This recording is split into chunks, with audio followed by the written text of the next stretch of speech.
హల్లెలూయా. మీటింగుల విషయంలో నేను చేసింది ఒక్క వంతు అయితే మీరు 99% చేశారు. సో దేవునికే మహిమ కలుగును గాక. మీ అందరికీ వందనాలు.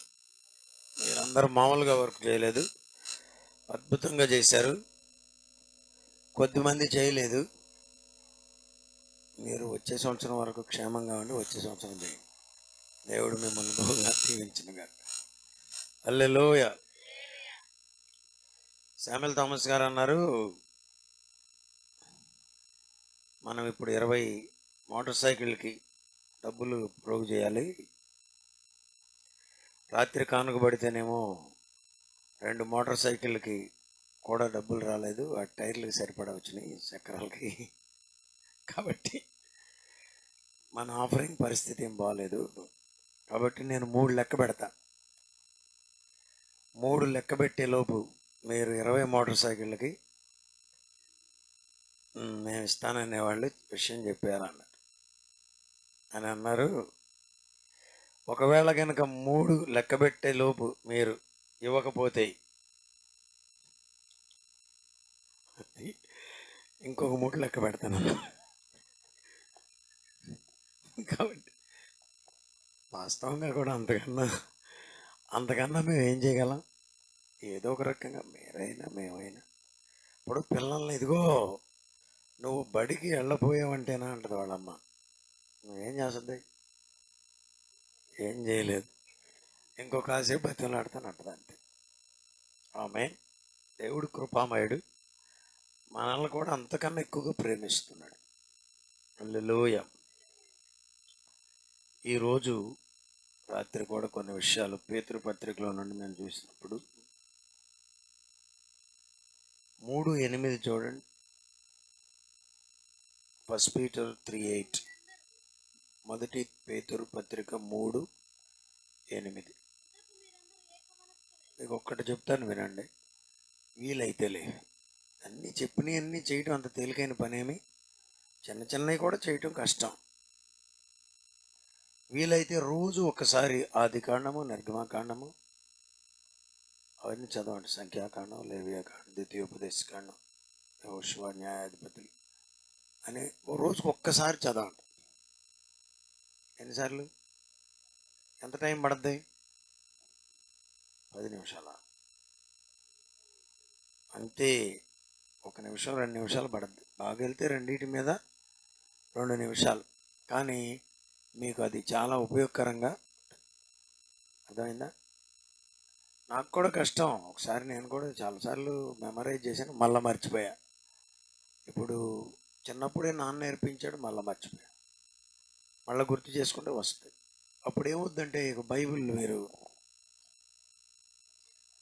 ఇందులో చాలా సమస్యలు ఉన్నాయి. పరిశుద్ధరాజు వాక్యం బాగానే చెప్తాడు, అది దానికి తెలిసిన.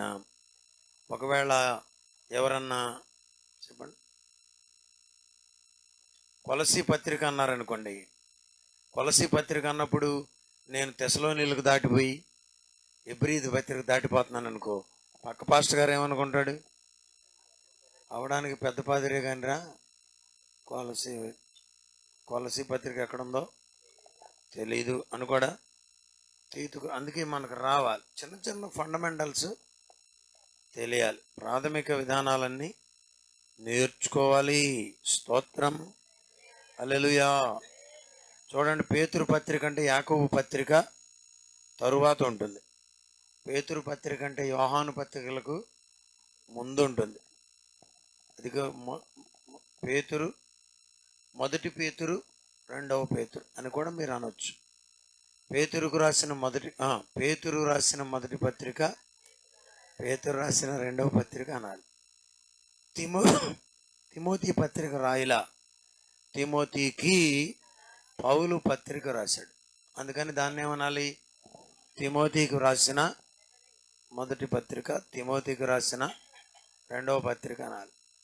ఎవరికి చెప్పినట్టున్నగా మొన్న ఒక ఆయన టీవీలో మాట్లాడుతున్నాడు, నేను ఎవరింటికి వెళ్ళి అట్ట కూర్చున్నా, తిమోతీలకు రాసిన పత్రిక అంటున్నాడు.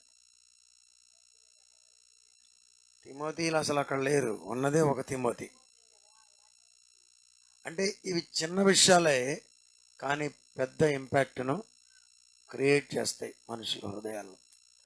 మనమేమి 100% పక్కా పర్ఫెక్ట్ ఏం కాదు. మనం కూడా ఎంత జాగ్రత్త పడ్డా ఎక్కడో చోట చిన్న చిన్న తప్పులు దొరుకుతాయి మనం మాట్లాడే మాటలో. అందుకని మనం మనుషులం. వాక్యంలో నుండే, వాక్యం 100% రైటే, కానీ మనం తీసుకుని మరలా అందిస్తున్నాం కాబట్టి కొన్నిసార్లు కొన్ని పొరపచ్చాలు వస్తాయి. కంగారు ఏం పడకుండా ఉండండి, రెండో నేర్చుకోండి. పేతురు రాసిన మొదటి పత్రిక 3వ అధ్యాయం 8 చదువమ్మా. తుదకు మీరందరూ ఏక మనస్కులై ఒకరి సుఖ దుఃఖముల యందు ఒకరు పాలు పడాలంట. అక్కడ వరకు వెళ్దాం, ఇక పెద్ద టైం లేదు. నాకు వచ్చిన పెద్ద సమస్యల్లో ఒక సమస్య ఏంటంటే, కాజు వస్తే వెళ్ళలేను నేను. అది ఇక్కడే ఉండిపోతున్నా. మీరేమో వెళ్ళండి బాబు ఇక సరిపెట్టనని మీరు అనరు, అన్నట్టుగానన్నా ముఖమన్నా పెట్టరు. అది పెద్ద సమస్య. కాబట్టి మీరు గమనించాల్సిన సంగతి ఏంటంటే, ఏమన్నాడు? తుదకు, ఇదిగో చివరిగా ఒక మాట చెప్పనా, మీరందరూ ఏక మనస్కులై ఏమై ఉండాలంట. ఎంతమంది ఉన్నారు ఇక్కడ? 100 లోపు ఉన్నారనుకోండి. 100 మందికి 100 బుర్రలు ఉన్నాయా లేవా? ఆయనకి నీకు కలిసి ఒకే బుర్ర లేదుగా. ఎవరి బుర్ర వారిదే. మరి నాన్నగారు చెప్పేవారు, 100 బుర్రలు ఉంటే 100 ఆలోచనలు ఉంటాయి. ఏ పని చేద్దామన్నా, సపోజ్ మీరు బెండకాయ కూర వండుదాం అన్నారనుకోండి, నలుగురికి 4 రకాలైన బెండకాయ కూరలు వచ్చు, కావాలి, తెలుసు. కానీ నలుగురు 4 రకాలుగా చేస్తే ఇంకేమైనా ఉందా? ఇంకేమీ లేదు, రంగం చెడిపోద్ది. అందుకేమన్నాడు? తుదకు మీరందరూ ముందు ఒక మనసులోకి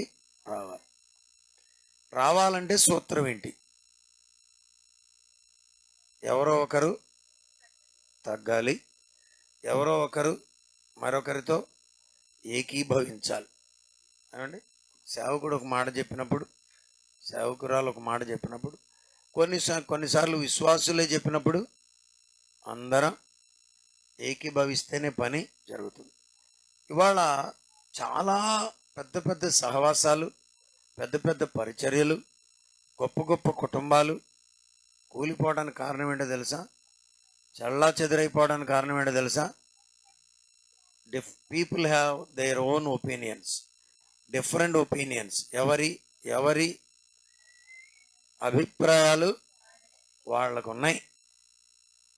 కొన్నిసార్లు కరుణాకర్ గారి అభిప్రాయం నాకు నచ్చకపోవచ్చు, అయినా ఏం చేయాలి? ఏకీభవించాలి. నా అభిప్రాయం వారికి నచ్చకపోవచ్చు, అయినా ఏకీభవించాలి. ఇక మరీ పని పాడవుతున్నప్పుడు ఏం చేస్తాం? అట్లా కాదండి, ఇట్లా అండి అని చెప్తాం. అది కూడా ఏకమనసే. స్తోత్రం. ముందు మన పునాది సిద్ధాంతం పని కట్టబడాలి అని ఉండాలి. ముందు మన పునాది సిద్ధాంతం పని పాడు కాకూడదు అని ఉండాలి. ఏమా? అప్పుడు ఇక మిగిలింది అన్నీ సక్సెస్ అవుతాయి, సఫలీకృతం అవుతాయి. స్తోత్రం. హల్లెలూయా. ఇంటి దగ్గర కూడా మీరు పని చేసేటప్పుడు మీకు ఈ గురి ఉండాలి. ఏదో ఒకట్లా అని చేయమాకండి, నిక్కచ్చిగా చేయండి. పని చేస్తున్నామంటే మనం ఎట్లా చేయాలి? దైవ చిత్తానుసారంగా, ప్రార్థనాపూర్వకంగా ప్రభువుని అడిగి ఆత్మపూర్ణులమై పనిని చేయాలి.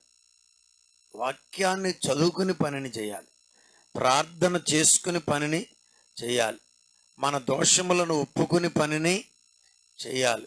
అది ఏ పని అయినా సరే, ఏ పని అప్పుడు అది స్థిరంగా. పనిలో కూడా ఇప్పుడు మొన్న వేశారు మా గూడపాడు రోడ్డు, సంవత్సరం కూడా అవ్వలేదు, మొత్తం ఎటు వెళ్ళిపోతున్నాయి. ఎంతో విచారం చూడండి. ఎందుకు వేయాలిగా గవర్నమెంట్ ఆ రోడ్లు? ఒక్కసారి వేశారు కదా, మళ్ళీ 10-15 ఏళ్ళు దాని ముఖం కూడా చూడరు, కుక్కలు కూడా నడవు. కానీ మనుషులుగా మనకు తప్పట్ల. కారణం ఏంటంటే పనిలో నైపుణ్యత లేదు, మనుషులకు పనిలో ధ్యాస లేదు. అధికారులు, టీచర్స్, తల్లిదండ్రులు ఒక పని చేస్తున్నామంటే, ఇప్పుడు మనం రోడ్డు అమ్మట మొక్కలు పెట్టాలనుకున్నాం. మొక్కలు పెట్టాలనుకున్నప్పుడు మరి దానికి కొన్ని పనులు చేస్తున్నాం. వెళ్ళాం, ఈ చివరి నుంచి ఆ చివరికి తాడు కట్టి తిన్నగా లాగాం. మీటర్ తెచ్చి 20 మీటర్లకి పుల్లలు కొట్టాం. ఆ పుల్లలు కొట్టడానికి ఆడికి 1.5-2 గంటలు పట్టింది. పుల్లలు వేసాం. మళ్ళీ రోడ్డుకి 5 మీటర్లు 5 అడుగులు దూరం ఉండేటట్లు పెట్టాం. మళ్ళీ దాన్ని పాతడానికి చిన్న ప్రొక్లైన్ లాంటిది ఏదో తెచ్చి చేసి గుంట తీసి దాన్ని ఎండబెట్టి మొక్కబెట్టి, మొక్కకు చుట్టూ 4 వాసాలు దాటాగానే, మీరెందుకు పాస్టర్ గారు నేను పంపించేసేవాడిగా అంటున్నాడు. ఆయన పంపిస్తే వేరుగా ఉండదుగా. మేమే చేవగలిగిన వాసం ఒక్కొక్కటి 160 రూపాయలు పడింది. 160 రూపాయలు పడింది. అలాంటి వాసాలు కొని 120 ఎన్నో కొన్నాం. కొని మొక్కలు ఎంత ఉండాలో కట్ చేయించి దానికి మళ్ళీ పచ్చగుడ్డ చుట్టూ కట్టాలని, ఆ పచ్చగుడ్డను అంటుకోకుండా దాన్ని ఏమంటారు, ముళ్ళు వేయాలని, ఏ విధము చేతనైనా మొక్క మొలవాలి, పెరగాలి, ఎదగాలి, బ్రతకాలి. మొలవాలి, మొలిచింది ఆల్రెడీ. మీకు తెలుసా, ప్రభుత్వం మన సొమ్ము కొన్ని 100 కోట్లు కేవలం మొక్కల మీద ఖర్చు పెడుతుంది. రేపు జూన్ వస్తుంది, పనికాహార పథకంలో మొక్కలకు బోళ్ళంత ఖర్చు పెడుతున్నారు. కానీ ఎన్ని మొక్కలు బతుకుతున్నాయి రోడ్డు అమ్మట? ఎందుకు చెప్పండి? మీలో ఎవ్వరు కూడా మొక్క మనదేని అనుకోకపోవడం. ఏమండి, నేను చూస్తాను గేదెలను నేను గేదెలను మేపా. గేదెలని తోలుకెళ్తే ఆ కొమ్ములు ఇలా ఇలా ఇలా ఇలా భయంకరం చేసేస్తుంటే పొర్రపాటును కూడా హాయ్ అనరు. మీరు తోలమ్మన్నాం అనుకో, నీదా అంట. పనిలో నిమగ్నత లేనప్పుడు, పనిలో ధ్యాస లేనప్పుడు మనుష్యుడు శపించబడిన అనుభవంలోనే బ్రతుకుతాడు. నేను పొద్దున ఎవరో నాకు ఫోన్ చేసి మాట్లాడుతుంటే కూడా, భారతదేశంలో ఇంత డబ్బు ఉంది కానీ చాలామంది బేదలుగానే బ్రతికిపోతున్నారు. మన సిఓ గారు, జడ్పీ సిఓ గారి దగ్గరికి వెళ్తే ఆయన మంచి థింక్ ట్యాంకర్ ఒక ఉదాహరణ చెప్పారు. నేను చెప్తున్నాను, ఆయన చెప్తున్నాడు, ఇద్దరం చెప్పుకుని సరిపోయింది. ఆలోచనలో మార్పు రావాలి పాస్టర్ గారు, ఆలోచనలో మార్పు రావాలి. అనిల్ అంబానీ ఉన్నాడు, ముఖేష్ అంబానీ ఉన్నాడు. ముఖేష్ కదా ఇప్పుడు డెవలప్లో ఉన్నది. మరి ఒక 7-8 లక్షల కోట్లు సంపాదించాడు. అనిల్ అంబానీకి కూడా 1 లక్ష కోట్లు ఉండి ఉంటాయి కదా. కానీ ఇప్పుడు ఇతను ఏమనుకుంటాడు, అన్నను చూసినప్పుడు, అసలు మరీ ఇంత పేదవాడిని నేను, అసలు నా జీవితం ఏంటి, అసలు మరీ ఎట్లా అయిపోయింది, అయ్యో. చూసారా ఎన్ని కోట్లు ఉన్నాయి? 1 లక్ష కోట్లు ఉన్నాయి. కానీ ఏమనిపిస్తుంది మనసు ఇక్కడ? ముందు మనం విషయాలను నేర్చుకోవాలి. విషయాలను నేర్చుకుంటే నీవెక్కడున్నా అక్కడ సంతృప్తి పడే కృప దేవుడిస్తాడు. ఏ స్థితిలో నేనున్నను అని రాశారు దైవజనులు రాజబాబాయ్ గారు. ఆ స్థితిలో నీతో ఉండాలని, క్రీస్తుతో కూడా నా జీవము నీ యొద్ద దాచి ఉంచావని, నీకన్నా నాకెవరు ఉన్నారని, నీ సాక్షిగానే బ్రతకాలని యేసురాజా, నీ మహిమ ఉండని యేసురాజా, నీ కృప నాలో నిలువని అన్నాడు. మీరందరూ ఏక మనస్కులై ఉండాలి. నెంబర్ 1, ఒకరి సుఖ దుఃఖముల్లో ఒకరు ఏం చేయాలంట? సుఖాల్లోనూ పాలు పంచుకోవాలి, దుఃఖాల్లోనూ. మీకు ఆరోగ్యం కలిగిందా, ఆనందం కలిగిందా, గంతులేస్తున్నారా, తోటి విశ్వాసిని పిలవాలి. అక్కర్రా, ఇల్లు కట్టుకున్న ఓపెన్ చేస్తున్నా, నువ్వు కూడా రమ్మా, రాక్క అనాలి. అంటావా? వీళ్ళందరూ ఎందుకు వచ్చి తినిపోయేవాళ్ళు తప్ప ఎవరున్నారయ్యా? ఊరుగా వాళ్ళు రావడం తినిపోవటానికి తప్ప ఇక సొక్క ప్రయోజనం. అట్లా అనుకున్నవాడి పరిస్థితి ఎలా ఉంటుందో చెప్పనా? చివరికి పెట్టి మొత్తానికి నలుగురు కూడా ఉండరు అక్కడ. నాకు కరుణాకర్ గారికి తప్పదు సావు. అదేంటి పాస్టర్ గారు మీరెత్తుకున్నారు, అదేంటి పాస్టర్ గారు మీరెత్తుకున్నారు అంటారు చూసిన వాళ్ళు. మరి మేము ఎత్తుకోక ఎవరు ఎత్తుకుంటారు? ఏమామా, ఎందుకని? ఎక్కడ లేరు చెప్పండి. అది ఎవరితోనూ సంబంధాలు, అది మానవ సంబంధాలు లేవు. అన్నదమ్ములొద్దు, అత్త కోడళ్ళొద్దు, తోడు కోడళ్ళొద్దు, ఏ కోడళ్ళొద్దు, అన్నయ్య గారి పిల్లలొద్దు, తమ్ముడు గారి పిల్లలొద్దు. నేను ఒక్కడనే విజయవాడ వెళ్ళిపోయి రూమ్ తీసుకుని ఉంటాడంట. చాలామంది సింగిల్ సింహాల్లాగా బ్రతుకుతున్నారు. తర్వాత ఉంటుంది నీ బతుకు కుక్క బతుకు అయిపోద్ది. సహవాసం లేని జీవితం. సింగిల్ సింహం ఏం కాదు అక్కడ, సున్నా డాగ్ అయిపోద్ది. డబల్ డాగ్ కూడా కాదు. మనం సుఖాల్లోనూ వెళ్ళాలి. మనం అందరం సుఖాల్లో పరిగెత్తుతాం. పెళ్ళంటే చెప్పండి చెప్పండి, పరుగో పరుగు. ఎంత చక్కగా మీరంతా తయారవుతారో, మీ అందరికి వందనాలు. పెళ్ళికి మీకు ప్రత్యేకమైన చీరలు ఉన్నాయి. భర్త గారు మంచివారు, ఆయనకి వందనాలు, స్తోత్రం. తప్పేమీ లేదమ్మా, ఇంకా మంచి చీర కట్టుకోండి. కానీ చనిపోయినప్పుడు కూడా మరీ పట్టు చీర కాకపోయినా ఒక మాదిరి బట్టలు వేసుకుని పని చేయాలా వద్దా? పాలు పంపులు పొందాలి. శ్యామ్ వాళ్ళ మామగారి కార్యక్రమాన్ని ఎంతమంది గుర్తుందో? మామగారేనా? చూసారా, అక్కడ కనబడింది యూనిటీ ఏంటో. స్త్రీలు కూడా పనిచేశారండి, అక్కోళ్ళు పనిచేశారండి. ఊరోళ్ళు అందరూ అనుకున్నారు వీళ్ళు అనుకోవటమే కానీ అక్కడ దాకా వెళ్ళగలరంటారా అనుకున్నారు. హల్లెలూయా. పట్టు మామూలు పట్టు కాదు అది. తరపట్టు లాగేటప్పుడు కానీ దున్నపోతులు కాళ్ళు ఎలా ఎరకేసిపోతాయి. తరాలు లాగించిన అనుభవం మనకు కూడా ఉంది. మా మేనమామ గారికి దున్నపోతులు బండి ఉండేది, తరాదులు. అవి పడితే అట్లా ఉంది. మన పరిస్థితి ఎలా ఉంటుంది దాని వెనక కష్టం. అట్లా పట్టాం. అది ఒక్క సంఘానికే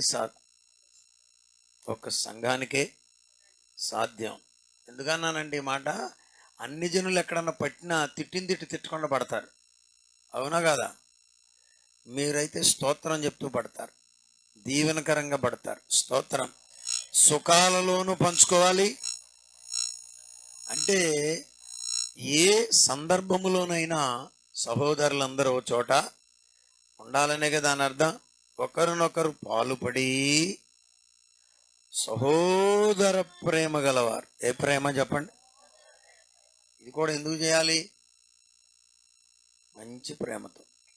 సహోదర ప్రేమ గురించి రాత్రి చెప్పాను, పొద్దున్న చెప్పాను, మీకు కూడా చెప్తున్నాను. నాన్నగారు కలరా వచ్చినప్పుడు చిన్నాపురం నుండి బందరు రావడానికి మంచం మీద వేసుకొచ్చారండి నలుగురు పెద్దోళ్ళు. మా అమ్మకి అందట్లేదండి. మా అమ్మ ఏమో ఆడపిల్ల, వెనకమాల ఎక్కడో పరుగులు. మాజేరు బడ్డీల కాడకు వచ్చి కాసేపు దించుకున్నారు, మళ్ళీ వెళ్ళిపోయారు. జోరును వాన. అక్కడ దాకా వెళ్ళాక నాడు చూసి డాక్టర్ చెప్పాడంటే చచ్చిపోయినని తీసుకొచ్చారు. ఎందుకన్నాడు? తీసుకెళ్ళి పీనుగులు గొట్లో పడేశారండి మా నాన్నగారిని. నేను ఇంకా పుట్టలాపుడికి, అన్నయ్య పుట్టాడో లేదో నాకు కరెక్ట్గా తెలియకపోవచ్చు. Maybe he was Born. ఆ రాత్రంతా చినుకులో, వానలో, గాలిలో తడుచుకుంటా వణుక్కుంటా అక్కడే ఉందంట మా అమ్మ. ఎక్కడ? పీనుగులు కొట్టు ముందు తడుస్తా, ఏడుస్తా, ప్రార్థన చేసుకుంటూ. చూసారా? తెల్లారుజాముకు మా పెదమామ గారు వచ్చారంట. అమ్మాయి అమ్మాయి అని. ఆయన కూడా మరి నెలకూరు నుంచి నడిచే రావాలిగా. ఏముంది మరి, ఆయనకి ఎప్పుడు తెలిసిందో ఎప్పుడు బయలుదేరాడో. అసలు ఇప్పుడు ఉన్న వాళ్ళకి చాలా విషయాలు తెలియదు. ఏం మమ్మీ అంటారు. మన పెద్దలు ఎన్ని తిప్పలు పడితే కానీ మనల్ని కని పెంచారో చూసారా. అక్కడ అమ్మాయి అమ్మాయి అనుకుంటూ వచ్చాడు. పురుషుని స్వరమేగా. మా అమ్మ ఏమన్నా కంగారు పడుతుందా చెప్పండి? పురుషుని స్వరమేగా భీతి చెందుతుందా? ఆహా. చీకటి కెరటాలలో వెలుగు ఉదయించినట్లుగా అన్న స్వరం ఏ చెల్లికి తెలవదో? మా అన్నయ్య నన్ను అనుకునే ఉంటుందిగా. చూసారా, అన్నయ్య అని గట్టిగా అరిచి కేకబెట్టి ఏడ్చే ఉంటుందిగా. చూసారా, అది కబళించడానికి వచ్చిన కేక కాదు, అది కబళించడానికి వచ్చిన ప్రేమ కాదు, అది మెడకాయ పిసకడానికి వచ్చిన ప్రేమ కాదు, ఏదో ఆశించి వచ్చిన ప్రేమ కాదు. ఆయన ఆమెకు సహోదరుడు కనుక ఏం జరిగిపోయిందో మా చెల్లికని మరి ఆ వానలో అర్ధరాత్రి చీకటిలో ఎదుక్కుంటూ వచ్చిన ప్రేమ, దానిని రాశాడు ఇక్కడ. ఏ ప్రేమ కలిగి ఉండాలంట? మీరు ఎవరికన్నా సహాయం చేయండి, సహోదర ప్రేమతో సహాయం చేయండి. దేవుడు మనల్ని దీవిస్తాడు. ఆమేన్, హల్లెలూయా. సహోదర ప్రేమ ఉండాలని పేతురు సంఘాలకు రాస్తున్నాడు. ఎవరెవరికి అనుకుంటున్నారు? క్రీస్తు రక్తము వలన ప్రోక్షింపబడుటకును ఏర్పరచబడిన వారికి, అనగా పొంతు, గలతయ, కప్పదొకియ, ఆసియా, బితూనియా అనే దేశముల యందు చెదరిన వారిలో చేరిన యాత్రికులకు శుభమని చెప్పి రాయినది. దేవునికి స్తోత్రం, హల్లెలూయా. నంబర్ 1 ఏక మనసు ఉండాలి. నంబర్ 2 సుఖ దుఃఖాలలో పాలు పడాలి సహోదర ప్రేమతో. ఎవరికి ఇది వర్తమానం చెప్పండి? సంఘానికే. ఎవరికి చెప్పండి? హల్లెలూయా, హల్లెలూయా. చేస్తారా? ఆ మందిరం పని అయితే చేస్తాం, కానీ వాళ్ళకి వెళ్ళి ఎవడు చేస్తాం? మా వల్ల కాదనమాకండి. ఒకరికొకరు ఏం చేసుకోవాలి? సహకరించుకోవాలి. దుఃఖం కలిగినప్పుడు, ఆనందం కలిగినప్పుడు. అంటే మనకు మళ్ళీ మన పనులు మనకు 100 ఉంటాయి, ఉండవా? Everybody has their own business. ఎవరి పని వాళ్ళకి ఉంది. మనం చెప్పానుగా, మొన్న రాత్రి 4:30 అయింది వచ్చి పడుకుని, 7:30కే లేచి నిన్న పెళ్లి చేసి వచ్చి మళ్ళీ హాలిడే ప్రేయర్కి వచ్చి హాలిడే ప్రేయర్ చేసి బాప్తిస్మాలు ఇచ్చి మళ్ళీ పడతా లేస్తా పిల్లల కొరకు అక్కడ ఏదో పని చేస్తున్నాం కదా, ఆ పనిలోనికి వెళ్ళి రాత్రి 10:30 అయిపోయింది అక్కడ. మళ్ళా బయలుదేరి 11:30కి వణుకూరు వెళ్ళి అక్కడ 1:30 దాకా వాక్యం చెప్పి ఇంటికి వచ్చి పడుకునే వరకు 2:30 అయిపోయింది. ఆయన ఎవరో కొత్త రకమైన బుకింగ్ పెద్ద ఆయన. ఏంటంటే వాళ్ళ వాళ్ళ వాళ్ళ ఆదివారపు ఆరాధన 6 గంటలకేనంట. కిషోర్ వాళ్ళ సద్గుడు గారు, రాజేష్ గారు అన్ని జనులు వింటారని 1 గంటే మైకి పెడతారంట. వర్తమానం అంతసేపే, లేకపోతే ఊరుకోవట్లేదండి. అక్కడ కూడా అయ్యా రమ్మంటే వెళ్ళే ఇప్పుడు వచ్చాను. మనం పని చేస్తే పని జరుగుద్ది. ఎంతోమంది పని చేశారు. మీకు ఓ సంగతి చెప్పనా? ఎంతోమంది ఇవన్నీ మన కొరకు కనిపెట్టి పెట్టారు. ఏమండి, అవునా? మామిడి పళ్ళు ఉన్నాయి. మామిడి పళ్ళు, పిచ్చ మామిడి పళ్ళు అయితే కాస్తాయా? కాసిన తినగలమా?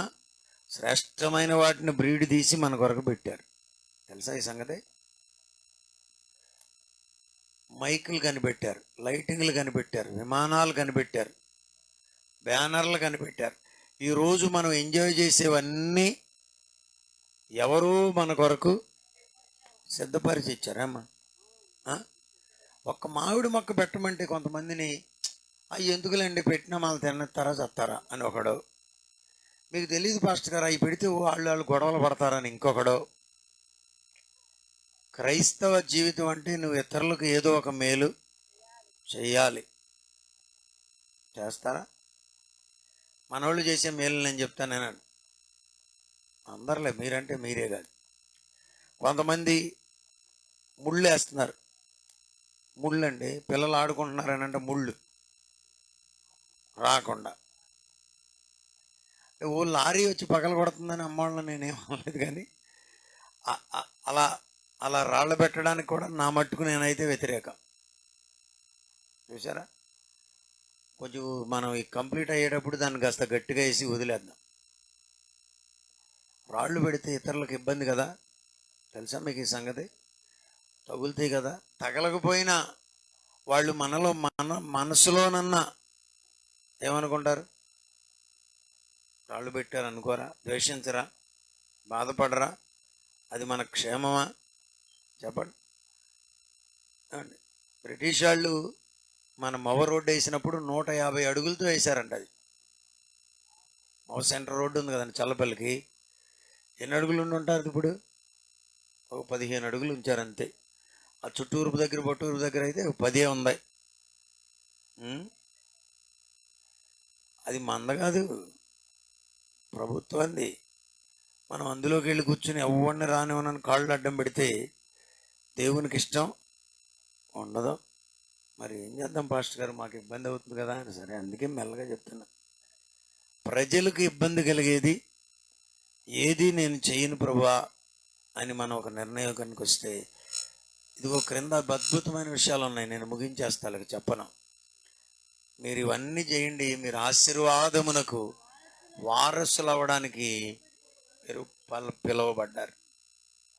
మిమ్మల్ని పిలుస్తాడంట, మామూలు పిలుపు కాదు. తీసుకుపోయి లోనకు తీసుకుపోయి ఇదిగో తన కార్డు ఒకటి పెడతాడేమో, మంచి కానుక పెడతాడు. మీ చేతికి ఇచ్చాడు అనుకో కార్డు, చూసారా, కృప దొరుకుతుంది. కార్డు బాగొట్టుకోమాకండి, మనుషుల్ని ఇబ్బంది పెట్టి. కార్డు బాగొట్టుకోమాకండి, ప్రజల్ని ఇబ్బంది పెట్టి. కార్డు పోగొట్టుకోమాకండి, మీ అన్నదమ్ముల్ని ఇబ్బంది పెట్టి. కొంతమంది అన్నదమ్ములు కూడా ఇక నేనే బ్రతకాలి, వాడు బ్రతకడానికి వెళ్ళలేదు. వాళ్ళ సంగతి దేవుడు చూస్తాడో చూడ్డా? ఏంట్రా నువ్వు చూసావేంటి? అమ్మని నేను చూసా కాబట్టి నీకు అసలు ఏమీ లేదు. అంత విచారము. దేవుడు రేపొద్దున వాడిని దీవిస్తాడు. వాడి పిల్లలు కోటీశ్వర్లు అయ్యారనుకో, అన్నయ్య అసలు కోటీశ్వర్లు అయినా అవ్వకపోయినా ప్రేమించడమే మన పని. అప్పుడు దీవించడమే దేవుని పని. మేలు చేయక నీవు ఉండలేవయ్యా, ఆరాధించక నేను మేలు చేయక నీవు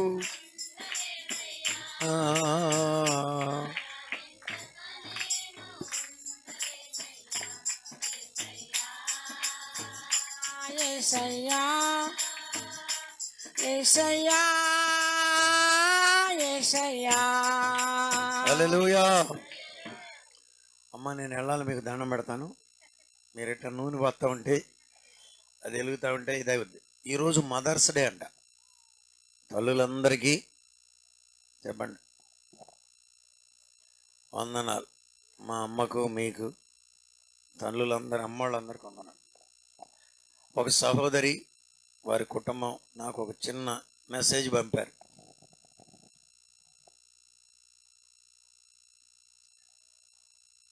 ఈరోజు మదర్స్ డే కాబట్టి ఒక పుష్పగుచ్చం అమ్మిని గారికి,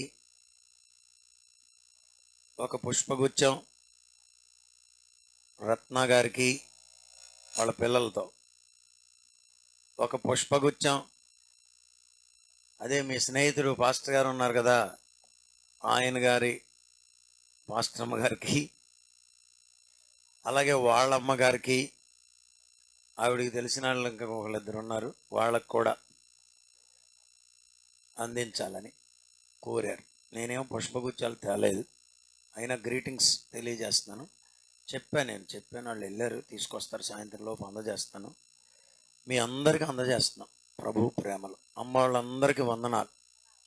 కన్నారు, మీరు పెంచి పెద్ద చేశారు. ఇదిగో ఈవిడ ఒకరోజు అమ్మ అవుతుంది.